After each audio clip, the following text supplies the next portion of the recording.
আসসালামু আলাইকুম। আশা করছি সকলেই মহান আল্লাহ তাআলার অশেষ রহমতে অনেক অনেক ভালো আছেন এবং সুস্থ আছেন। আলহামদুলিল্লাহ আমিও ভালো আছি। আজকে আমরা বৃত্তের পর্ব 2 এর যে ক্লাসটা সেখানে উপস্থিত হয়েছি। আমার সাথে এই মুহূর্তে যারা যুক্ত আছেন একটু জানাবেন কথা লেখাটা ক্লিয়ার কিনা। যারা আমার সাথে যুক্ত আছেন একটু জানাবেন কথা লেখা ক্লিয়ার কিনা।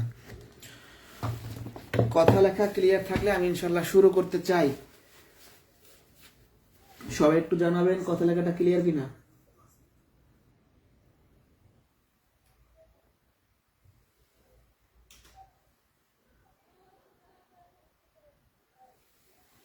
কথা লেখা ক্লিয়ার কিনা একটু জানান, দ্রুত জানান, আমি শুরু করে দেবো। আজকে বৃত্তের পর্ব 2 এর যে ক্লাসটা এখানে আমরা পরিমিতি পাঠটা করব, বৃত্তের পরিমিতি অংশ। একটু কমেন্ট বক্সে জানাবেন কথা লেখা ক্লিয়ার কিনা।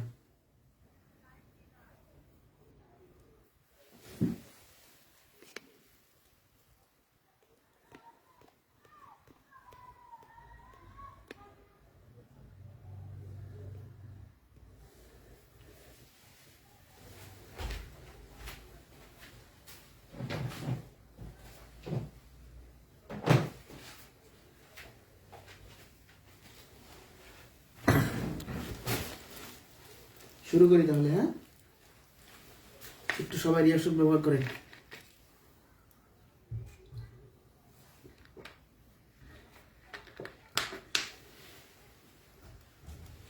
আচ্ছা, যারা পর্ব 1 ক্লাসটি করেছেন, আমরা পর্ব 1 বেসিক আলোচনা করেছিলাম। আজকে মূলত পরিমিত অংশটা দেখাবো। হ্যাঁ,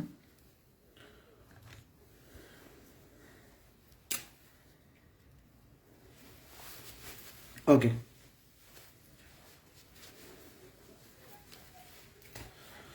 তো দেখেন,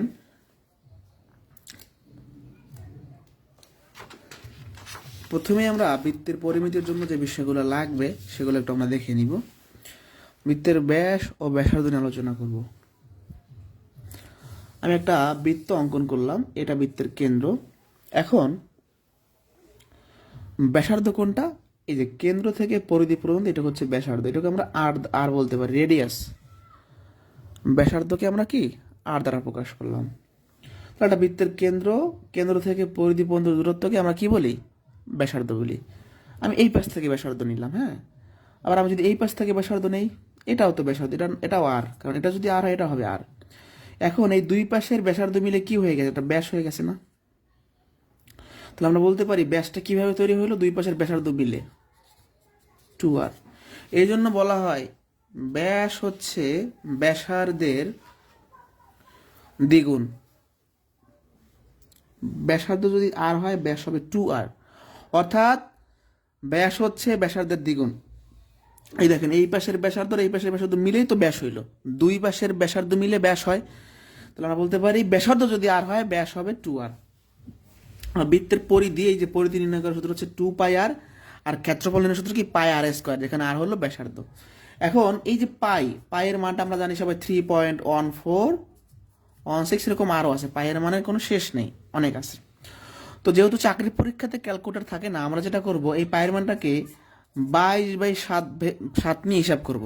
মানে 22কে 7 দ্বারা ভাগ করলে 3.14 যেরকম আসে, এক্সাক্ট না, মানে কাছাকাছি। তো যাই হোক, যেহেতু পরীক্ষার হলে ক্যালকুলেটর থাকবে না, আমরা পায়ের মানটা 22/7 ব্যবহার করব। ঠিক আছে, ওকে, এবার শুরু করা যাক। বলছে কি, একটি বৃত্তের ব্যাস 26 সেন্টিমিটার হলে পরিধি কত? 14তম শিক্ষক নিবন্ধন কলেজ পর্যায়ে আসছিল। তো আমরা কি করব? পরিধি নির্ণয় সূত্রটা আসলে কি বলেন তো? পরিধি নির্ণয় সূত্র হচ্ছে 2πr। তাহলে এখানে আর হচ্ছে বৃত্তের ব্যাসার্ধ, তো প্রশ্নে ব্যাস দেওয়া আছে। তো আমরা একটা কাজ করতে পারি, এই পাইটাকে আগে নিয়ে আসলাম, টুটাকে পরে লিখলাম 2r। এখন দেখেন, এই 2r মানেই কিন্তু ব্যাস। তাহলে এই ব্যাসের মানটা আমরা 26 হইতে পারি। তাহলে কত? 26π হচ্ছে আমাদের অ্যান্সার, এই খ নাম্বার অপশন। আর একবার বুঝাচ্ছি, পরিধি বের করতে বলছে, পরিধি সূত্র 2πr। তো এখানে পাইটা আগে রাখছি, 2rটা পরে নিয়েছি। কেন? কারণ ব্যাস দেওয়া আছে। এই 2r মানেই হলো ব্যাস। তাহলে অ্যান্সার কি? 26π centimetre. 24 number, very very important. এটা অনেকবার চাকরি পরীক্ষা আসছে, প্রাইমারিতে, বিসিএস এ, নিবন্ধনে প্রচুর পরিমাণ আসছে, আবারও আসতে পারে। তাদের কাছে লেকচার শিট আছে, একটু দাগাই নেবেন সবাই। তো এটা আমরা ভালো করে দেখবো। বলছে পরিধি আর ব্যাসের অনুপাত কত? তো আমরা কি করব? দেখেন, পরিধি অনুপাত ব্যাস এটা চাইছে। আচ্ছা, পরিধি সূত্র কি? বৃত্তের পরিধি বলতে কাকে বোঝায়? 2πr। ব্যাস বলতে কাকে বোঝায়? 2r। এখন আমরা এই দুইটাকে 2r দ্বারা ভাগ করি, এটাকে 2r দ্বারা ভাগ করলাম, এটাকে 2r দ্বারা ভাগ করলাম, অনুপাতের রাশি দুটোকে 2r দ্বারা ভাগ করলাম, থাকে পাই। 2r কে 2r দ্বারা ভাগ করলে থাকলে 1। পাই ইস টু 1 মানে হলো পাই ভাগ 1, তার মানে পাই। অর্থাৎ পরিধি আর ব্যাসকে অনুপাত করে আমরা অ্যান্সার পাইছি পাই। তাহলে বলতে পারি বৃত্তের পরিধি আর ব্যাসের অনুপাত হচ্ছে পাই। অপশনে পাইও থাকতে পারে, 22/7 থাকতে পারে, 3.14 আনসারও থাকতে পারে, তিনটে থাকতে পারে। ঠিক আছে, পাই থাকতে পারে, 22/7 থাকতে পারে, 3.14 আনসার থাকতে পারে। বুঝতে পারছি? তাহলে আমি আবারও রিপিট করছি, বৃত্তের পরিধি আর ব্যাসের অনুপাত চাইছে। পরিধি মানে 2πr, ব্যাস মানে 2r। এটাকে 2r দ্বারা ভাগ করলে পাই থাকবে, এটাকে 2r দ্বারা ভাগ করলে 1 থাকবে। পাই ইস টু 1 মানে পাই ভাগ 1, কারণ অনুপাত মানে ভগ্নাংশ বা ভাগ। তাহলে পাইকে 1 দ্বারা ভাগ করলে পাই হয়। তাহলে পরিধি আর ব্যাসের অনুপাতকে আমরা পাই পেয়েছি। এই পর্যন্ত বুঝছেন কিনা বলেন? এই পর্যন্ত বুঝতে পারছে কিনা? এই পর্যন্ত বুঝলে ডান লেখেন।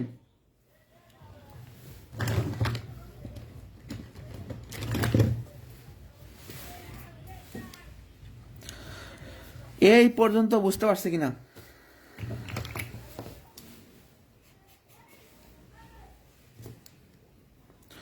কমেন্টে জানাইতে হবে। রেসপন্স না করলে কিন্তু ক্লাস নেওয়া যাবে না, রেসপন্স করতে হবে। বুঝতে পারছি? সামনে যাব। ওকে,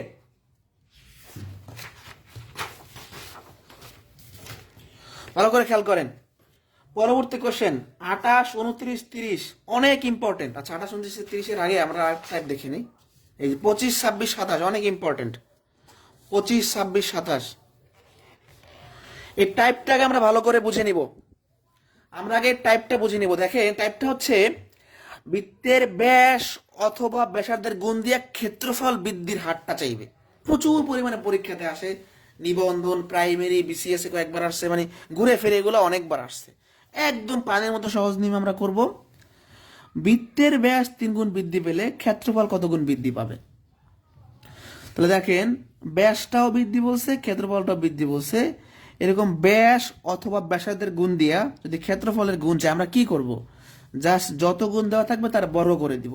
3 গুণ দেওয়া আছে, 3 বর্গ করলে হবে 9, আনসার হচ্ছে 9 গুণ। তাহলে যত গুণ দেওয়া থাকবে আমরা তার স্কোয়ার করে দিব। এখন আপনাদের মনে কোশ্চেন জাগতে পারে যে আপনি যে টেকনিকটা লিখলেন এটা সত্য কিনা, এটা কিভাবে আসে? সেই কিভাবে আসে আমি সেটা দেখাইতে চাই। আপনাদের এখন দেখাবো কিভাবে আসে। এই 25 নম্বরের টেকনিক্যালি আনসার কিন্তু আমরা পেয়ে গেছি, এবার বেসিকটা দেখাবো। আচ্ছা, বৃত্তের নর্মালি ক্ষেত্রফল বলতে আমরা কি বুঝি? আমরা বুঝি পাই আর স্কোয়ার। এখানে পাই হলো ব্যাসার্ধ, আর সরি পাই বলতে ব্যাসার্ধ না, আমরা আর হলো ব্যাসার্ধ, পাই তো কনস্ট্যান্ট টার্ম, আর হলো ব্যাসার্ধ, আর 2r হলো ব্যাস। মানে যখন ব্যাস 2r তখন তো ব্যাসার্ধ আর হয়, তাই না? তাহলে এই যে ক্ষেত্রফলের সূত্রটা নর্মালি আমরা লিখলাম, বলতে পারেন প্রাথমিক ক্ষেত্রফল পাই আর স্কোয়ার। এখন দেখেন, আপনাকে বলছে কি ব্যাস 3 গুণ করতে। আচ্ছা, আমাদের আগে ব্যাস ছিল কত? এই যে ক্ষেত্রফলের সূত্রটা, এই সূত্রের ক্ষেত্রে ব্যাস কত? 2r। এবার আপনি নতুন ব্যাস বা ব্যাসটাকে 3 গুণ করবেন। আপনি ব্যাসটাকে 3 গুণ করবেন, তাহলে কত হবে? 6r। তো ব্যাস যদি 6r হয়, ব্যাসার্ধ কত? ব্যাসার্ধ হলো ব্যাসের অর্ধেক, 6r ভাগ 2, 3r। দেখেন, আমার যখন নর্মালি ক্ষেত্রফল থাকে পাই আর স্কোয়ার, তখন ব্যাসার্ধ হলো আর, ব্যাস হলো 2r। বাট যখন ব্যাসটাকে 3 গুণ করলাম তখন ব্যাস হয়ে গেল 6r, তাহলে ব্যাসার্ধ হবে 3r। এখন নতুন ব্যাসার্ধ দিয়ে আমরা নতুন ক্ষেত্রফল বের করবো, নতুন ক্ষেত্রফল। তাহলে এখানে আর এর মানটা কত হবে? 3r। তাহলে পাই 3 স্কোয়ার করলে হয় 9 আর স্কোয়ার। এই 9টা আগে লিখলাম, পাই আর স্কোয়ার। এখন এইটুকু কি? প্রাথমিক ক্ষেত্রফল। তাহলে দেখেন, প্রাথমিক ক্ষেত্রফলের 9 গুণ হচ্ছে। আমরা যদি একটা বৃত্তের ব্যাসকে 3 গুণ করি, তাহলে প্রাথমিক ক্ষেত্রফলের 9 গুণ হচ্ছে। তাহলে অ্যান্সার হবে কি? 9 গুণ। এটা হলো বেসিক নিয়ম, এটা হলো শর্টকাট নিয়ম। বেসিকটা আমি সম্পূর্ণভাবে আরেকবার বোঝাচ্ছি। ক্ষেত্রফল দেওয়া আছে পাই আর স্কোয়ার, এটা আমরা জানি। এখানে আর হলো ব্যাসার্ধ, আর ব্যাস হলো 2r। ব্যাসটাকে 3 গুণ করতে বলছে, করলেন। নতুন ব্যাস এইটা, তাহলে এই ব্যাসটাকে 2 দ্বারা ভাগ করলে ব্যাসার্ধ পাওয়া যায়। নতুন ব্যাসার্ধ এইটা, তাহলে নতুন ক্ষেত্রফল হবে 9 ইন্টু পাই আর স্কোয়ার।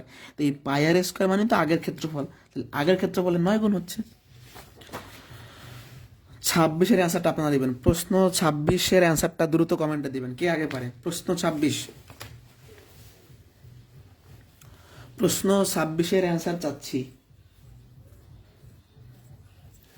প্রশ্ন 26 দ্রুত বলেন।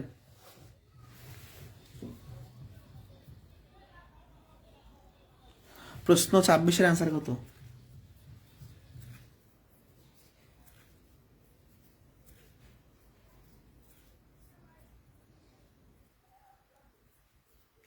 ওকে, যারা অ্যান্সার দিয়েছেন ধন্যবাদ। এই যে যত গুণ দেওয়া থাকবে তার স্কোয়ার, দ্বিগুণ দেওয়া আছে 2-এর স্কোয়ার, 4 গুণ। আপনাদের নিয়ে ক্লাস নেওয়া তো ঝামেলা, কোনো রেসপন্স নাই ক্লাসে, অর্থাৎ বুঝতেছেন না কিছুই আমি জানি না। একটি বৃত্তের ব্যাসার্ধ অপর একটি বৃত্তের ব্যাসার্ধের দ্বিগুণ হলে প্রথমটির ক্ষেত্রফল দ্বিতীয়টির ক্ষেত্রফলে কত হবে? এই যত গুণ দেওয়া থাকবে তার স্কোয়ার, 4 গুণ হচ্ছে অ্যান্সার। এই পর্যন্ত বুঝতে পারছেন কিনা বলেন? এটা বুঝলে আমি সামনে যাব। এই পর্যন্ত ভাইয়া পুরা বুঝতে পারছেন কিনা? আমরা কিন্তু জ্যামিতির 60টা ক্লাস নিচ্ছি, আজকে 8 নাম্বার ক্লাস চলে, 60টা শেষ। আর ছোট্ট ঘোষণা দিয়ে রাখি, আর একদিন পরেই আমাদের শূন্য থেকে জব গণিত প্রস্তুতির 14তম ব্যাচ শুরু হবে। জানুয়ারি মাস থেকে শুরু করতেছি, এটা একদম বছরের অর্ধেক সময় লেগে যাবে শেষ করতে। যারা চাকরির পরীক্ষার জন্য গণিতের একটা শক্ত মজবুত প্রস্তুতি নিতে চান বেসিক সহ, আমাদের এই কোর্সটা করতে পারেন। 750 টাকায় ভর্তি হলে বইটা সম্পূর্ণ ফ্রিতে পাবেন। বেসিক এবং শর্টকাট টেকনিক সম্বলিত এই শীটে আপনার বেসিক দেওয়া আছে এবং সূত্রের সাহায্যে বা টেকনিক্যালি কিভাবে করবেন সেটাও দেওয়া আছে। দেখেন, বিকল্প সমাধান, বেসিক নিয়ম। হ্যাঁ, এই যে বেসিক নিয়ম, নিচে বিকল্প সমাধান, অপশন টেস্ট, শর্টকাট। তো বেসিক শর্টকাট দেওয়া থাকবে এই শীটটাতে। এই যে বেসিক, নিচে শর্টকাট। যাই হোক, কথা বাড়াই লাভ নাই। 750 টাকায় একটা বই পাবেন, 85টা লাইভ ক্লাস পাবেন, কুরিয়ার খরচ দিয়ে দেওয়া হবে এবং চাকরি না পাওয়া পর্যন্ত বেসিক ম্যাথের কোর্সে ক্লাস করতে পারবেন। শেষ। যারা ভর্তি হবেন এই ব্যাচে, এখানে সব তথ্য দেওয়া আছে, স্ক্রিনশট দিয়ে রাখতে পারেন। এটা আরেকদিন পরেই শুরু হচ্ছে। আর প্রাইমারি একটা ব্যাচ আমরা শুরু করতেছি 299 টাকায়, 4টা সাবজেক্ট পড়াবো। যে কোনো ব্যাচ সম্পর্কে জানতে এই নাম্বারে যোগাযোগ করবেন। প্রাইমারি ব্যাচটা কিন্তু ভর্তি শুরু হয়ে গেছে। আচ্ছা দেখেন, এরপরে চলে যাব আমরা, দুটি বৃত্তের ব্যাসের অনুপাত 1:3 ক্ষেত্রফলের অনুপাত কত? তো ব্যাসের অনুপাত দিয়ে ক্ষেত্রফলের অনুপাত চাইছে। আমরা জানি ব্যাস থেকে ক্ষেত্রফল বের করার জন্য আমরা বর্গ করি। তাহলে এরকম অনুপাত দিয়ে যদি ক্ষেত্রফল চাই, জাস্ট কি করব? এই অনুপাতের বর্গ করে দিব। 1-এর স্কোয়ারে হয় 1, 3-এর স্কোয়ারে হয় 9, অ্যান্সার হবে 1:9। ব্যাস দিয়ে যদি ক্ষেত্রফল চাই আমরা জাস্ট স্কোয়ার করে দিব। দুইটি বৃত্তের ব্যাসের অনুপাত 3:2, এদের ক্ষেত্রফল অনুপাত কত হবে? এই 29-এর অ্যান্সারটা দেন তো। 29, প্রশ্ন 29-এর অ্যান্সারটা দেন। প্রশ্ন 29।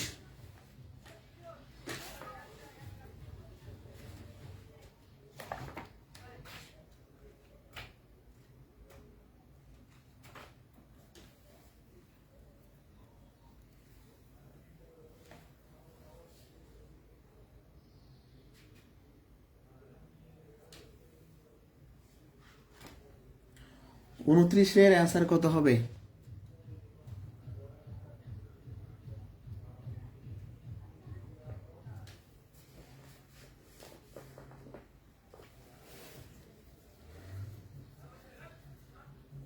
ওকে, যারা অ্যান্সার দিয়েছেন ধন্যবাদ। কি করতে হবে? জাস্ট আমাদের ব্যাসের অনুপাত থেকে ক্ষেত্রফল অনুপাত বললে জাস্ট স্কোয়ার করে দিব। 9:4, 30, ভেরি ভেরি ইম্পর্টেন্ট। একটি বৃত্তের পরিধি ও ক্ষেত্রফল 132 সেন্টিমিটার ও 1386 বর্গমিটার। বৃত্তটির বৃহত্তম জ্যা কত? আপনাদের কাছে আমার যেটা কোয়েশ্চেন, যারা গত ক্লাস করছেন আপনারা আমাকে জাস্ট বলবেন বৃহত্তম জ্যা কোনটা। মানে এই যে বৃত্তটার বৃহত্তম, যেটা বলতে কি বোঝাইছে দেখি, কোশ্চেনটার অ্যান্সার কে দিতে পারে? বৃহত্তম জ্যা বলতে কি বোঝায় বলেন তো? কোশ্চেনের অ্যান্সারটা দেন। গত ক্লাসে বুঝাইছি বৃহত্তম জ্যা বলতে কি বোঝায়। প্রশ্নটা বৃহত্তম জ্যা বের করতে বলছে, তার মানে আলটিমেটলি কি বের করতে বলছে? আমার কাছে কি চাইছে বলেন তো? বৃহত্তম জ্যা মানে ব্যাস চাইছে, তাই না? অর্থাৎ একটা বৃত্তের বৃহত্তম জ্যা হয় ব্যাসটা। এই যে এই চিত্র দেখাইছিলাম না, এই মাঝখান দিয়ে যে ব্যাসটা আমরা যে অঙ্কন করি। ওকে, তাহলে বৃহত্তম জ্যা মানে ব্যাস বের করতে বলছে। তো পরিধি দেওয়া আছে 132 সেন্টিমিটার, তাহলে দেয়া আছে পরিধি 132, পরিধি সূত্র হচ্ছে 2πr, 132। তো ব্যাস মানে 2r, কিন্তু ব্যাস মানে আমরা শিখে আসছি ব্যাসার্ধের দ্বিগুণ মানে 2r, তাহলে পাইটা এই পাশে ভাগ হয়ে যাবে। এই 2rই তো বের করতে হবে, 2r মানেই হলো ব্যাস। এখন 132, পাইয়ের মানটা হচ্ছে 22/7 আমরা ধরে নিলাম, 132, এই 7 উপরে যাবে, 22 নিচে থাকবে। ঠিক আছে, যারা বোঝেন নাই আমি আবারও ক্লিয়ার করবো, টেনশনের কোনো কারণ নেই। এবার দেখেন আমরা এই 22 দিয়ে 132কে ভাগ করতে পারি না, 6/22, আর 642 সেন্টিমিটার হচ্ছে অ্যান্সার। এখন অনেকের মনে কোশ্চেন জাগবে যে ভাই আপনি এইটা দিয়ে ম্যাথটা করলেন, এটার কাজ কি, 1386-র কাজ কি? আসলে এই প্রশ্নটা একটা আপনাকে একটা গোল খাওয়াইতেছে, অর্থাৎ আপনি এই যে ব্যাসটা এই পরিধি থেকেও বের করতে পারেন, আপনি চাইলে ক্ষেত্রফল থেকেও বের করতে পারেন। ক্ষেত্রফল থেকে আর এর মানটা বের হবে, সেটাকে দ্বিগুণ করলেই আমরা ব্যাস পাবো। অর্থাৎ এই প্রশ্নটা আমরা পরিধি থেকেও বের করতে পারবো, ক্ষেত্রফল থেকে পারবো। আমরা পরিধি থেকে সহজে বের করে ফেললাম। আরেকবার বুঝাই, পরিধি দেওয়া আছে 132, প্রশ্ন বলছে বৃহত্তম জ্যা, বৃহত্তম জ্যা মানে হইলো 2r, মানে ব্যাস। তো পরিধি দেওয়া আছে 132, পরিধি সূত্র লিখলাম, ব্যাসটা রেখে দিলাম, পাইটাকে এখানে নিয়ে 42 অ্যান্সার হইলো। তাহলে যাদের মনে কোশ্চেন জাগবে যে 1386 কি, তাদের বলে দিলাম যে 1386 আমাদের লাগবে না ম্যাথটা করতে। আপনি চাইলে এই 132 ব্যবহার না করিয়া এর মাধ্যমেও করতে পারবেন। বুঝতে পারছেন? মানে আপনি এই ম্যাথটা এই যে দেওয়া আছে ক্ষেত্রফল, অর্থাৎ পাই আর স্কোয়ার দেওয়া আছে 1386, এটা দিয়ে আপনি ম্যাথটা করতে পারবেন। এখান থেকে আর এর মানটা বের করলে দ্বিগুণ করে দেবেন। তো 30 নাম্বার আমরা বুঝছি কিনা বলেন, আমরা সামনে যাব। আজকে যে প্রশ্নগুলো দেখাবো সবগুলাই গুরুত্বপূর্ণ, সবগুলাই অনেক বেশি গুরুত্বপূর্ণ। ঠিক আছে? আর প্রাইমারি শিক্ষক নিয়োগের মানে বাংলাদেশে এত কম ফি দিয়ে আর সম্ভব না। আমি গণিত ক্লাস নিব, আবদুল্লাহ স্যার, সালমান স্যার নাম জানিয়েছেন, উনি হচ্ছে কি বাংলা ক্লাস নেবেন, সায়েন্স আর ইংরেজি ক্লাস নেবেন, এবং আলামিন স্যার জিকে ক্লাস নেবেন। তো আমরা অলরেডি 150 জন ভর্তি করে ফেলছি, আর কয়েকজন ভর্তি হতে পারবেন। মাত্র 299 টাকায় 4 জন শিক্ষক পড়াবো, এবং ইনশাল্লাহ 100+ ক্লাস হবে, যত ক্লাস 100 কমপক্ষে আর কি। তো যারা ভর্তি হবেন যোগাযোগ করবেন। আচ্ছা দেখেন, 31 নাম্বার প্রচুর ইম্পর্টেন্ট, এবং আমি দুটো নিয়ম দেখাবো, টেকনিকও দেখাবো, শর্ট মানে বেসিক নিয়মটা দেখো আগে, basic. 31 very very important. 7 centimetre ব্যাসার্ধ বিশিষ্ট বৃত্তের অন্তর্লিখিত বর্গক্ষেত্রের ক্ষেত্রফল। আচ্ছা, একটা বৃত্ত আমরা অঙ্কন করি। হ্যাঁ, এটা বৃত্তের কেন্দ্র। এখানে বৃত্তের অন্তর্লিখিত মানে কি, বৃত্তের ভিতরে একটা বর্গক্ষেত্র আছে, বৃত্তের অন্তর্লিখিত বর্গ মানে বৃত্তের ভিতরে একটা বর্গক্ষেত্র অঙ্কন করলাম। এখন দাদা ভাই বলছে কি বর্গক্ষেত্রের ক্ষেত্রফল। আচ্ছা, বর্গক্ষেত্রের ক্ষেত্রফল মানে কি, পড়াই আসছে আগের যে ক্লাসগুলো হয়েছে চতুর্ভুজের। বর্গক্ষেত্রের ক্ষেত্রফল মানে হচ্ছে বাহু স্কোয়ার বাই এ স্কোয়ার। তা আমি কি এর মান জানি? আমি কিন্তু এর মান জানি না। আমি কি এর মান জানি বলেন কিনা? আমি জানি না। তাহলে আমার এর মানটা বের করতে হবে। এখন কিভাবে সম্ভব দেখেন, বলছে কি বৃত্তের ব্যাসার্ধ 7, তার মানে এইটুকু 7, এইটুকু হবে 7। এই দুই পাশের ব্যাসার্ধ মিলে ব্যাস হয়, তার মানে বৃত্তটার যে ব্যাস হইলো, এই ব্যাস হলো বর্গক্ষেত্রের কর্ণ। এই দেখেন, এইটা কি এইখান থেকে এইটুকু বৃত্তের ব্যাস না? তাহলে ব্যাস কত? 7 × 14, ব্যাসও 14, আর এই বর্গক্ষেত্রটা আপনি আলাদা করে চিন্তা করেন, এই পাশে এই যে এইটুকু কত, 7 + 7 তার মানে 14। তাহলে আমরা কর্ণ পাইলাম হচ্ছে 14। কর্ণের সূত্র কি? বর্গক্ষেত্রের কর্ণের দৈর্ঘ্য বের করার সূত্র হচ্ছে √2a। তাহলে এর মানটা হবে 14/√2। খুবই ইম্পর্টেন্ট কোশ্চেন। তাহলে এর মানটা আমরা জানতাম না, জাস্ট বের করে নিছি। এখন এর স্কোয়ার করতে হবে, এর মানটা বসাই দিলাম। এই 14 এর স্কোয়ার মানে 14 × 14, আর এই √2 এর স্কোয়ার করলে থাকে 2, 7/98 হচ্ছে অ্যান্সার। তো যারা প্রশ্নটা এখনো বেসিকটা বোঝেন নাই, আমি আবারও বুঝাই আসতেছি, টেনশনের কোনো কারণ নাই। মূলত একটা বৃত্ত, বৃত্তের ভিতরে বর্গক্ষেত্র আঁকছি, এখন লাগবে বর্গক্ষেত্রের ক্ষেত্রফল। তথ্য দেওয়া আছে বৃত্তের, তো বর্গক্ষেত্রের ক্ষেত্রফল মানে এ স্কোয়ার, এর মানটা লাগবে। কোথায় পাবো? এইটুকু তো 7, কোশ্চেনে বলছে ব্যাসার্ধ 7, এইটুকু 7, এই ব্যাসার্ধ মানে ব্যাস হয়ে গেল। তো এই বৃত্তটার যে ব্যাস, এটাই কিন্তু আবার এই বর্গক্ষেত্রের কর্ণ। আমরা জানি কর্ণের মধ্যে এ আছে, তো কর্ণ হইলে কত? 7 × 7 = 14, কর্ণ 14 হইলে কর্ণের সূত্র কি √2a, এর মানটা বের করছি, এবার এখানে বসাই দিলাম। বাট এই প্রশ্ন আমরা সর্বোচ্চ 5 সেকেন্ড সময় লাগবে, এই প্রশ্ন 5 সেকেন্ড সময় করতে পারবো, মাত্র 5 সেকেন্ড সময়। বলতে পারেন যে কিভাবে, বৃত্তে অন্তর্লিখিত বর্গক্ষেত্রের ক্ষেত্রফল বের করার সূত্র হচ্ছে, আমরা টেকনিক্যালি যদি বলি 2r²।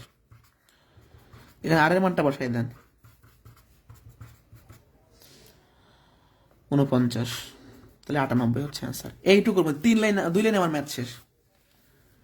যারা বুঝি নাই, বৃত্তের ভিতর যদি বর্গক্ষেত্র অঙ্কন করা হয়, এই বর্গক্ষেত্রের ক্ষেত্রফল কি 2r² হবে, টেকনিক্যালি যদি আমরা অ্যান্সার বের করতে চাই। কথা বুঝতে পারছি আমার? বৃত্তে অন্তর্লিখিত বর্গক্ষেত্রের ক্ষেত্রফল 2r², এটা হলো শর্টকাট, এটা হলো বেসিক নিয়ম চিত্র সহকারে। 5 সেন্টিমিটার ব্যাসার্ধ বিশিষ্ট বৃত্তের অন্তর্লিখিত বর্গক্ষেত্রের ক্ষেত্রফল কত? এই 32-এর অ্যান্সারটা আপনারা দিবেন, প্রশ্ন 32-এর অ্যান্সারটা আপনারা দিবেন। উপস্থিতি কম, সবাই একটু শেয়ার করে দেন, তাহলে উপস্থিতি একটু বাড়বে, এবং এটা রেকর্ড থাকবে, আপনি শেয়ার করলে পরবর্তীতে দেখতে পারবেন চাইলে।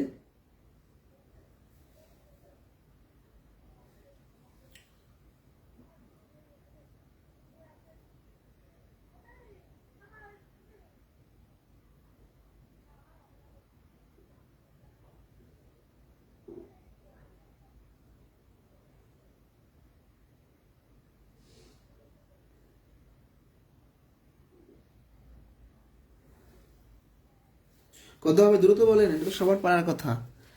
বৃত্তে অন্তর্লিখিত বর্গক্ষেত্রের ক্ষেত্রফল কি বলছি? 2r², technique.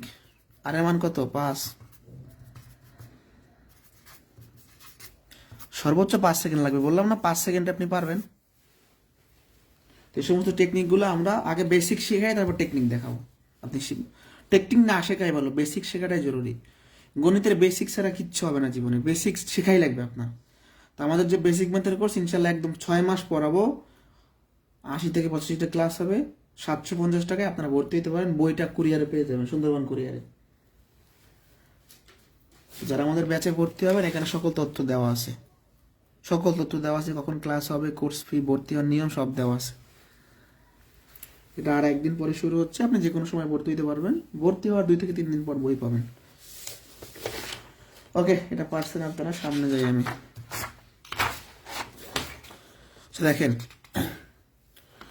এই 35 আর 36, একটা আসছে নিবন্ধনে, একটা আসছে 35তম বিসিএসে। বলছে কি 2 সেন্টিমিটার ব্যাসার্ধ বিশিষ্ট একটি বৃত্তের অন্তস্থ একটি বর্গক্ষেত্রের 4টা বাহু এবং বৃত্তটি দ্বারা আবদ্ধ অঞ্চলের ক্ষেত্রফল কত হবে? তো আমরা একটা চিত্র আঁকি, একটা বৃত্ত আগে আমরা অঙ্কন করি।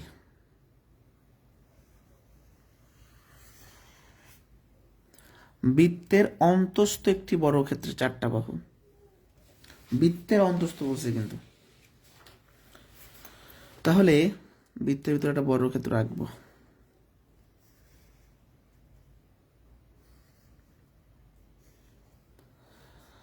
এবং বৃত্তটি দ্বারা আবদ্ধ অঞ্চলের ক্ষেত্রফল, এই বিষয়টা দ্বারা আসলে কি বোঝাইছে? দেখেন, বৃত্তের ভিতরে যখন আমি বর্গক্ষেত্রটা অঙ্কন করে ফেললাম না, তখন কি হইলো, এই বর্গক্ষেত্রটা জায়গাগুলো দখল করে নিলাম। তাহলে বৃত্তে অন্তর্লিখিত বর্গক্ষেত্রের ক্ষেত্রফল, তার মানে হলো, এই দেখেন, বৃত্তটি দ্বারা আবদ্ধ অঞ্চল মানে কি, বৃত্তটার ভিতরে যখন আমি বর্গক্ষেত্র আঁকলাম, এবারে 4টা বাহুর চারপাশে যে ফাঁকা জায়গাগুলো আছে, মানে বৃত্ত আর কতটুকু জায়গা রাখছে, তার বৃত্তের কতটুকু জায়গা আছে, এই ফাঁকা জায়গা, এই ফাঁকা জায়গা, এটা কিভাবে বের করা পসিবল? এটা নিয়ম হচ্ছে, আমরা জাস্ট বৃত্তের ক্ষেত্রফল থেকে এই বর্গক্ষেত্রটা বাদ দিলে পেয়ে যাবো যে বৃত্তে কতটুকু জায়গা মানে আছে, আবদ্ধ আছে। এখন যে বৃত্তটি দ্বারা আবদ্ধ অঞ্চল মানে বৃত্ত কতটুকু জায়গায় পাইছে। আমরা যখন বৃত্তের ভিতরে বর্গক্ষেত্র আঁকছি, তখন তো সে জায়গা নিয়ে নিছে না, এই ফাঁকা জায়গাটা বের করতে পারছে। ফাঁকা জায়গাটা কিভাবে বের হওয়া সম্ভব? ফাঁকা জায়গাটা বের হওয়া সম্ভব হচ্ছে আপনার জাস্ট আমরা এই সম্পূর্ণ বৃত্তের ক্ষেত্রফল থেকে এই বর্গক্ষেত্রের ক্ষেত্রফল বিয়োগ করবো। তাহলে কি করব, এই πr² থেকে বর্গক্ষেত্রফল a² বিয়োগ করব। এখন আমার πr², আর মানে বৃত্তের ব্যাসার্ধ দেওয়া আছে, কোনো সমস্যা নেই, বাট এর মানটা কোথায় আছে? এই কি কোথাও আছে? নাই। তাহলে আগের মতো বের করেন। আপনার এই বৃত্তটার ব্যাসার্ধ হচ্ছে 2, তাহলে এই পাশেও 2, এই 2 পাশে ব্যাসার্ধ মিলে কি হবে? ব্যাস হবে। এই বৃত্তটার ব্যাস মানেই কর্ণ, একটু আগে যে ম্যাথ করাইলাম। তাহলে কর্ণ হইল কত? 4। তাহলে কর্ণের সূত্র হচ্ছে কি, √2a = 4। তাহলে এর মানটা হচ্ছে 4/√2। জাস্ট এখানে বসাই দেবেন 4/√2² এখানে হচ্ছে 4 পাই, আর 4 স্কোয়ার করলে হচ্ছে 16, আর √2 স্কোয়ার করলে 2, তাহলে 4 পাই মাইনাস হচ্ছে এটা 4, হ্যাঁ এটা 4, ইংলিশ বাংলা মিক্স হয়ে যাচ্ছে, 8, এটা হচ্ছে অ্যান্সার। বুঝতে পারছি? তাহলে আমি প্রথম থেকে বিষয়টা বুঝাই বলি। 2 সেন্টিমিটার ব্যাসার্ধ বিশিষ্ট একটা বৃত্ত, এর ভিতরে একটা বর্গক্ষেত্র আঁকছি, 4টা বাহু এবং বৃত্তটি দ্বারা আবদ্ধ অঞ্চল মানে কি? এই যে দেখেন এই 4 বাহু, বৃত্তটি দ্বারা আবদ্ধ অঞ্চল মানে এই যে জায়গাগুলো, বৃত্ত ফাঁকা জায়গাগুলো আর কি। তাহলে সম্পূর্ণ বৃত্ত থেকে আমরা এই বর্গক্ষেত্রটা বাদ দিলেই বুঝতে পারবো যে বৃত্তটি দ্বারা আবদ্ধ অঞ্চল কতটুকু। তো বৃত্তের ক্ষেত্রফল পাই আর স্কয়ার, সেখান থেকে বাদ দিতে হবে বর্গের ক্ষেত্রফল, বাট এই এর মানটা জানা নাই। একটু আগে যে ম্যাথ করাইলাম সেখানে যেভাবে এর মান বের করছি একইভাবে বের করলাম। এটুকু বৃত্তের ব্যাসার্ধ, এটুকু ব্যাসার্ধ, তার মানে ব্যাস, ব্যাস 4 হইলেই বর্গক্ষেত্রের কর্ণও হবে 4। এখান থেকে আমরা এর মানটা বের করে জাস্ট বসাই দিছি। ঠিক আছে, এবার 36 দেখেন, এই 35 36 এক পাশে আমরা কেন একসাথে কেন করাচ্ছি? 2 সেন্টিমিটার বাহু বিশিষ্ট বর্গক্ষেত্রের অভ্যন্তরে অন্তবৃত্ত অঙ্কিত হলো। অন্তবৃত্ত মানে বর্গক্ষেত্রের ভিতরে বৃত্ত আঁকছে। বৃত্ত দ্বারা বর্গের অনধিকৃত অংশের ক্ষেত্রফল। দেখেন বিষয়টা বোঝেন। একটু আগে হচ্ছে বৃত্তের ভিতর বর্গক্ষেত্র আঁকছি, আবার বর্গক্ষেত্রের ভিতরে আবার বৃত্ত আঁকবো, এর ভিতরে বৃত্ত আঁকবো।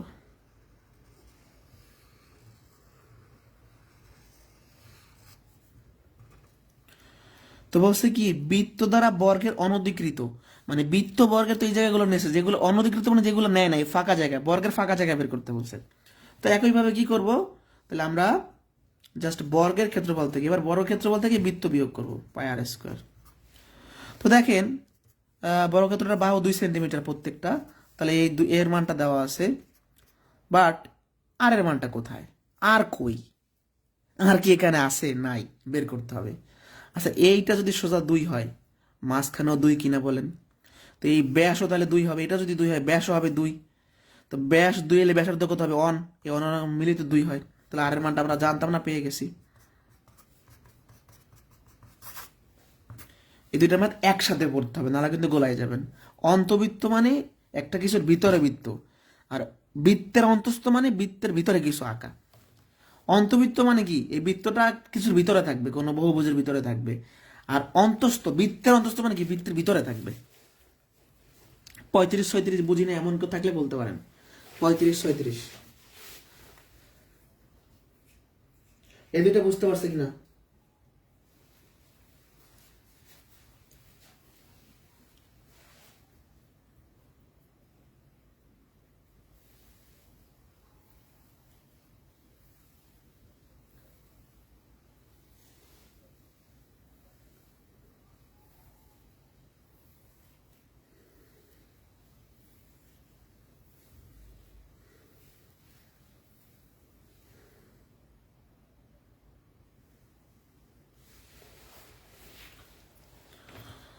ওকে, প্রাইমারি ব্যাচে দ্রুতই ক্লাস শুরু হবে, আপনারা চাইলে ভর্তি হতে পারেন। 37 এবং 39 একসাথে পড়তে হবে। 13 সেন্টিমিটার বিশিষ্ট ব্যাসার্ধ বিশিষ্ট বৃত্তের কেন্দ্র হতে 5 সেন্টিমিটার দূরত্ব অবস্থিত জ্যায়ের দৈর্ঘ্য কত? আর এখানে বলছে 13 সেন্টিমিটার ব্যাসার্ধ বিশিষ্ট কোনো বৃত্তের একটা জ্যা দেওয়া আছে, কেন্দ্র থেকে উক্ত জ্যায়ের লম্ব দূরত্ব। চিত্র ছাড়া কিচ্ছু সম্ভব নেই এগুলা। একটা বৃত্ত আঁকলাম, তো এই বৃত্তটার কেন্দ্র এইটা, কেন্দ্র হইল ও। এই কেন্দ্র থেকে 5 সেন্টিমিটার দূরত্বে একটা জ্যা অঙ্কন করছি আমরা, এইটুকু 5। হ্যাঁ, এটা ধরেন এ বি জ্যা। তো বলছে এই জ্যায়ের দৈর্ঘ্য কত? তো যখনই এরকম বৃত্তের ভিতরে জ্যা সংক্রান্ত কোশ্চেন থাকবে, সেখানে আপনি একটা সমকোণী ত্রিভুজ আঁকার চেষ্টা করবেন। আচ্ছা বৃত্তের ব্যাসার্ধ 13, তাহলে কেন্দ্র থেকে পরিধি 13, তাহলে একটা বৃত্তের এখানে কি হয়েছে? ভিতরে একটা সমকোণী ত্রিভুজ হয়েছে। এই যে ও, এটা ধরেন ডি বিন্দু দিলাম, ও এ ডি একটা ত্রিভুজ হয়েছে। এইটা 13, এইটা 5, তাহলে এটা কত হবে? 12 হবে। পিথাগোরাস উপপাদ্য হইতে এই ভূমিটা 12 হবে, তাই না? এটা 13, এটা 5 হলে 12 হয়, আমরা জানি। বা আপনি চাইলে বের করতে পারেন যে অতিভুজ স্কোয়ার সমান লম্ব স্কোয়ার প্লাস ভূমি স্কোয়ার। এখান থেকে ক্যালকুলেশন করলে ভূমির মানটা হবে 12। এখন এইটুকু হইলো 12, তো এইটুকু 12 হইলে এইটুকু 12, তাহলে এই বিজাটা কত হবে? 12 + 12 24 হবে অ্যান্সার। এগুলো মুখে চিত্র আঁকলে এমনিই চলে আসবে অ্যান্সার, আপনার মুখে এমনিই চলে আসবে। যারা বুঝি নাই,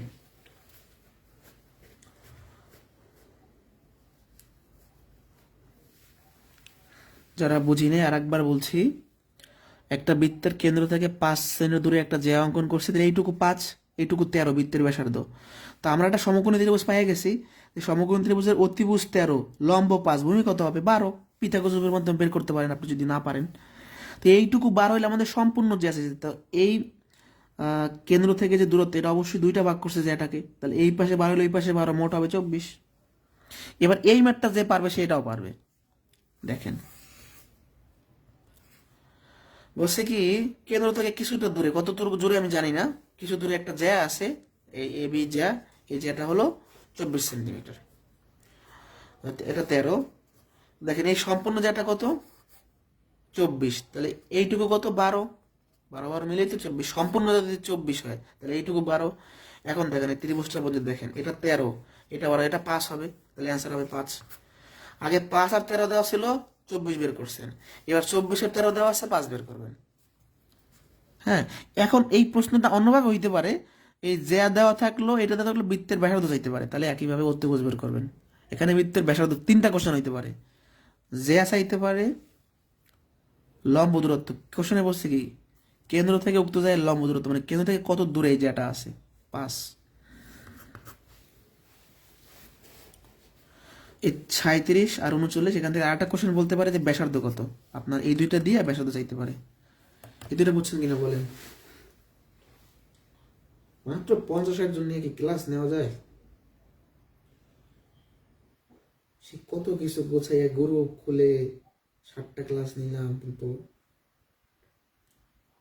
মানে পরিশ্রম করার মতো স্টুডেন্ট পাইলাম না তেমন। যারা পরিশ্রম করে নোট করবে, একটু পড়াশোনা করবে।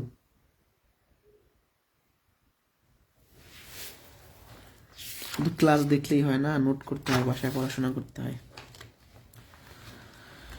ও কেন্দ্র বিশিষ্ট একটি বৃত্তে ডি বিন্দু এ বি এর মধ্যবিন্দু হলে ও ডিবি কত?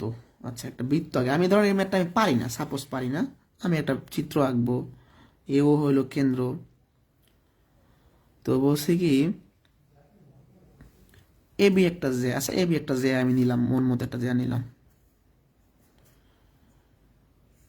ডি বিন্দু এ বি এর মাঝখানে, তাই মাঝখানে ডি বিন্দু, এটা হলো ও।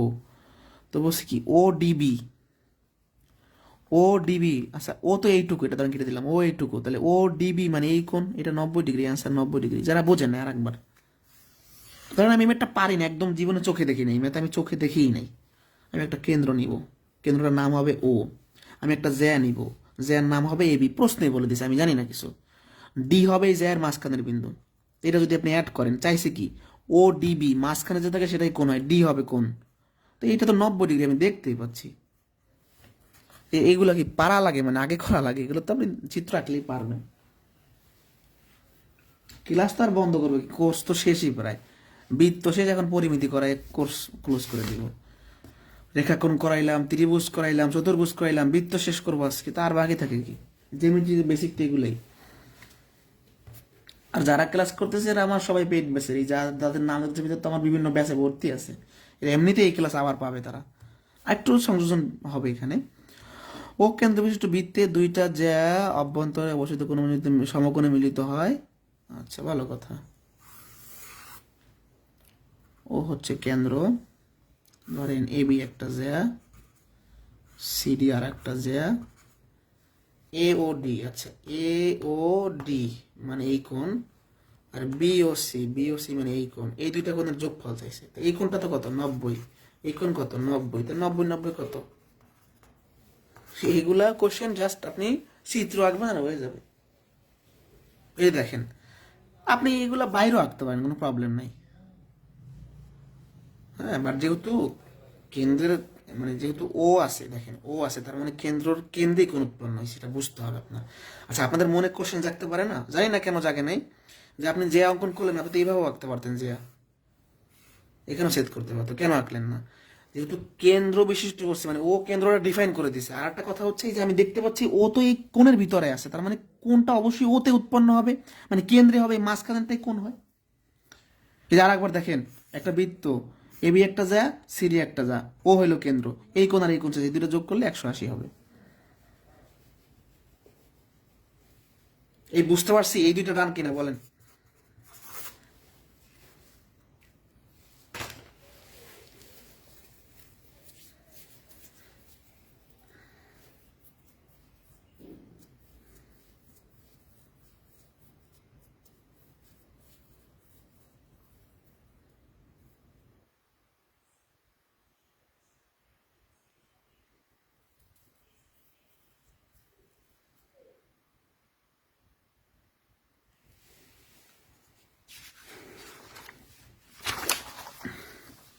এবার চাকার পরিধির অঙ্ক, এগুলো প্রচুর পরিমাণে পরীক্ষাতে আসে।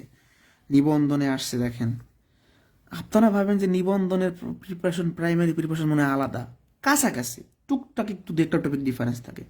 এই যে প্রশ্ন নিবন্ধনে আসছে, ওই প্রশ্ন আবার প্রাইমারিতে আসছে, এই প্রশ্ন আবার বিসিএস পিলিতে আসছে।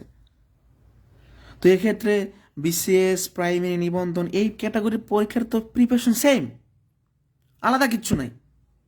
হ্যাঁ, আপনি নিবন্ধন পরীক্ষা দেওয়ার আগে নিবন্ধনের কোশ্চেনগুলো দেখে কোন টপিক বেশি গুরুত্বপূর্ণ সেটা পড়বেন, প্রাইমারির আগে কোন টপিক প্রাইমারিতে বেশি প্রশ্ন আসে সেটা পড়বেন, বিসিএসপিডিতে কি সেটা পড়বেন যে বিসিএসপিডিতে কোন টপিক থেকে প্রশ্ন হয়। আলটিমেটলি আপনার এই চ্যাপ্টারে সব পরীক্ষার জন্য পড়া লাগতেছে। কথা বুঝতে পারছি আমার? তো যেহেতু প্রশ্নগুলো গাড়ির চাকার অঙ্ক, তাহলে আমি গাড়ির চাকার অঙ্ক যেহেতু এখানে বলা আছে, আমি একটু গাড়ির চাকার বিষয়ে বলবো। তার আগে একটু এইটা খেয়াল করি, বৃত্তের কেন্দ্রের কোণ কত ডিগ্রি সমান। আচ্ছা, একটা বৃত্ত, হ্যাঁ, এটা হলো বৃত্তের কেন্দ্র। ধরেন আমি চারটা দাগ দিলাম, দুইটা দাগ দিলাম। তো বৃত্তে আসলে কি কি কতটা কোণ আছে? এখানে 90, এইখানে 90, এখানে 90। বৃত্তের কেন্দ্রের চারপাশে 4টা 90 আছে, তাহলে 4×90 কত? 360 ডিগ্রি। মানে বৃত্তের কেন্দ্রে সবসময় 360 ডিগ্রি কোণ উৎপন্ন হবে। যে দেখেন কেন্দ্রের চারপাশে 90 4বার আছে। এখন গাড়ির চাকার যে অঙ্কগুলা, ধরেন একটা গাড়ির চাকা, এটা একটা গাড়ির চাকা, সাপোজ এইটাকে আমরা গাড়ির চাকা চিন্তা করি। হ্যাঁ, ধরেন চাকাটা এখান থেকে চলা শুরু করলো, এখান থেকে চলা শুরু করে একবার আবার এখানে ঘুরে যাবে, তার মানে সে কত ডিগ্রি কোণ মানে কত ডিগ্রি কোণ অতিক্রম করবে? 360 ডিগ্রি। তাহলে গাড়ির চাকার যে অঙ্ক সেগুলা এরকম সবসময় কত হবে? 360 ডিগ্রি অতিক্রম করে। অর্থাৎ একটা গাড়ির চাকা একবার ঘুরলে, যেমন এটা যদি একটা গাড়ির চাকা হয় সাপোজ, তো এইটা যদি এই পর্যায়ে ধরেন এখান থেকে, তাহলে সেই রকম একবার এরকম ঘুরে ঘুরে আসলো সেখানে আবার হইলো, তার মানে সে টোটাল 360 ডিগ্রি অতিক্রম করবে। তো এই কোশ্চেনটা আমি এখানে করাই। একটি গাড়ির চাকা প্রতি মিনিটে 12 বার ঘুরে চাকাটি প্রতি 5 সেকেন্ডে কত ডিগ্রি ঘুরবে? এই ম্যাথ করার নিয়ম হচ্ছে, আমরা জানি একবার ঘুরলে 360 ডিগ্রি অতিক্রম করে, তাহলে কতবার ঘুরছে? 12 বার। তাহলে দেখেন আমরা জানি একবার ঘুরলে অতিক্রম করে 360 ডিগ্রি, তাহলে ঘুরছে কয়বার? 12 বার। এই বেসিক নিয়ম শিখে রাখেন। তাহলে কত হবে? একবারে যা ঘুরবে 12 বারে বেশি ঘুরবে, তাই 12 গুণ। এখন দাদা ভাই, এই যে 12 বার এত এত ডিগ্রি ঘুরলো, এটা কত সেকেন্ড সময় ঘুরছে? প্রতি মিনিট, মানে 60 সেকেন্ডে। মানে এই যে ঘোরাটা ঘুরছে, সে যে 12 বারে এত ডিগ্রি ঘুরছে, এটা কত সময় লাগছে তার? প্রতি মিনিট মানে 1 মিনিট। 1 মিনিট মানে 60 সেকেন্ড, যেহেতু সেকেন্ডের হিসাব আছে এখানে। তাহলে 60 সেকেন্ডে সে অতিক্রম করে এইটা, তাহলে 1 সেকেন্ড অতিক্রম করবে কম, তাই ভাগ। চাইছে কি 5 সেকেন্ড, 5 সেকেন্ডে বেশি করবে। আচ্ছা, 1 সেকেন্ডে কম অতিক্রম করবে, 60 ভাগ হবে না, এই যে 60, আর 5 সেকেন্ডে বেশি করবে, তাহলে 5 গুণ। যারা বুঝি নাই, 60 সেকেন্ডে যা অতিক্রম করে 1 সেকেন্ডে কম করবে তাই ভাগ, 5 সেকেন্ডে বেশি করবে তাই 5 গুণ। ঠিক আছে, ওকে। এখানে 60, এই যে আপনার দেখেন 5 12 60, 12 12 কাটা 360 হচ্ছে আনসার।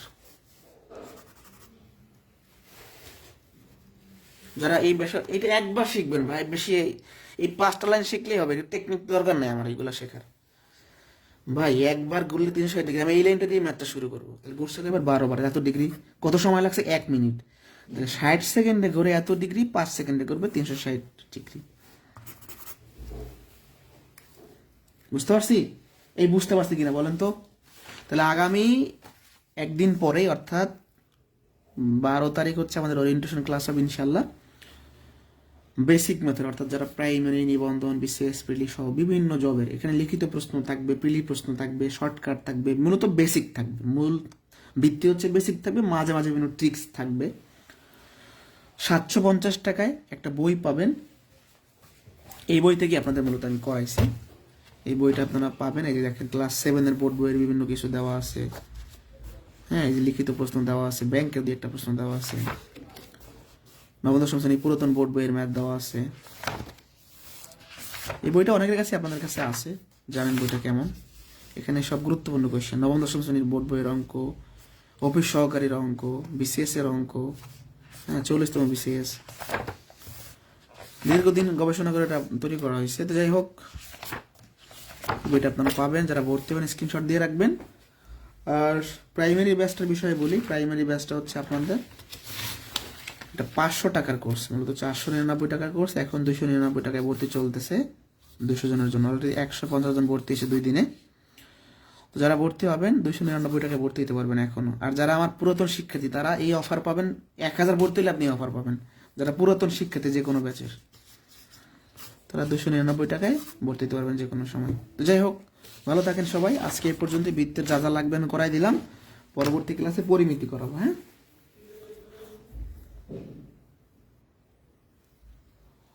বারবার ভুল হওয়ার কারণ হচ্ছে আপনার প্র্যাকটিস কম, প্র্যাকটিস আরো করতে হবে, অনেক বেশি করতে হবে। আমি ম্যাথ করাই, তাই না? আমি তো 4 বছর ধরে এই একই ম্যাথ করাচ্ছি। এই যে ম্যাথটা করাইলাম এটা 4 বছর ধরে করতেছি, এই যে ম্যাথটা আমি এখন করাইলাম। তাও কিন্তু আমার মাঝে মধ্যে ক্যালকুলেশন ভুল হয় বা আমার মনে থাকে না, বা ক্লাসের এখন অবশ্য ক্লাসের আগে দেখা লাগে না বা কোনো কিছু লাগে না, বাট এক সময় তো লাগতো। আমি 6 মাস ম্যাথ না করলে আবার আমার দেখা লাগবে। তো আপনারা একটা ক্লাস নিতে গেলে কিন্তু একটা প্রস্তুতি দরকার আছে। এখন আমি বারবার এক ম্যাথ করে আমার তেমন একটা প্রস্তুতি লাগে না বললেই চলে। তো যাই হোক, ব্যাপারটা হচ্ছে আপনি ম্যাথে যতই ম্যাথের শিরু বা ম্যাথের আপনি কি এক্সপার্ট হন না কেন, দীর্ঘদিন ম্যাথ না করলে দেখবেন যে আপনি দূরে চলে যাবেন, ম্যাথ থেকে দূরে চলে যাবেন। ম্যাথ হচ্ছে আপনি যতই ভালো পারেন না কিন্তু প্র্যাকটিসের বা কিছু নেই। তো ভালো থাকেন সবাই, নেক্সট ক্লাসে দেখা হচ্ছে। আল্লাহ হাফেজ। যা করে সেগুলো একটু রিপিট দেখে নেবেন, রেকর্ড থাকবে। হ্যাঁ।